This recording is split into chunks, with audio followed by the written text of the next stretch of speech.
Imagine making a massive acquisition, only to find the key people you just bought are now working for your fiercest competitor. That is the wild turn in the AI world this week, and it truly makes you wonder about the new rules of the tech talent game. For months, the tech world buzzed with rumors about OpenAI, the creator of ChatGPT, acquiring the innovative AI startup Windsurf. That deal for $3 billion finally closed, and on the surface, it looked like a clear win for OpenAI. Windsurf, remember, builds impressive software that lets developers write code using natural language, putting them directly into a competitive arena with players like GitHub's Copilot. It seemed like a brilliant strategic move for OpenAI to bolster its position in AI-powered coding. But here is where the plot absolutely thickens, in a move that feels less like a traditional corporate takeover and more like a high-stakes talent heist. Just as OpenAI finalized its acquisition, news broke that Windsurf CEO Varun Mohan, their co-founder Douglas Chen, and a significant portion of their research and development team are not joining OpenAI at all. Instead, they are heading straight to Google's DeepMind AI department. Windsurf itself confirmed this startling development in a blog post, and both The Verge and Reuters reported on Google's significant new hires. Google has already confirmed this impressive talent grab, stating these brilliant minds will focus specifically on something called agentic coding for their flagship Gemini AI models. Now, you might wonder, what exactly does agentic coding mean? Think of it this way. Instead of an AI just assisting a human programmer with small tasks, like auto-completing a line of code, an agentic AI is more like an autonomous programming partner. It can take on entire programming projects independently, working toward a predefined goal with minimal human intervention.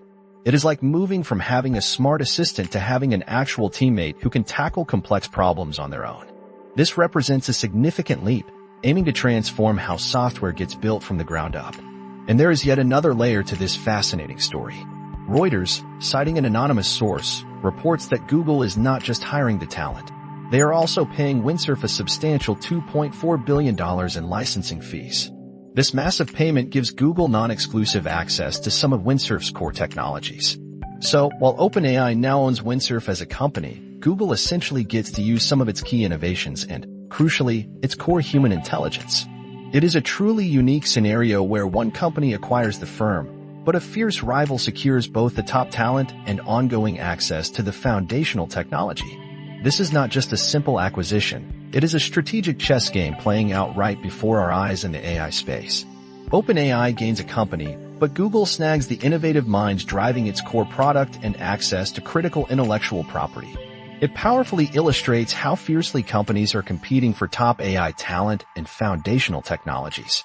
This whole saga suggests that in the intense race for AI dominance, sometimes talent is even more valuable than outright ownership of a company. This entire situation begs the question, in the dizzying, fast-moving world of artificial intelligence, what truly constitutes a win? Is it owning the entire company, or is it securing the brightest minds and the most cutting-edge ideas, no matter where they ultimately land? It is a potent reminder that in the AI arms race, the rules of traditional acquisitions might not apply. We are absolutely watching a new playbook unfold, one where human capital and intellectual property are traded and retraded in increasingly complex and surprising ways. We would love to hear what you think about this surprising turn of events. Do you believe Google ultimately got the better end of the deal? Let us know your thoughts, and be sure to subscribe to the podcast to stay up to date as we continue to navigate the ever-evolving landscape of tech.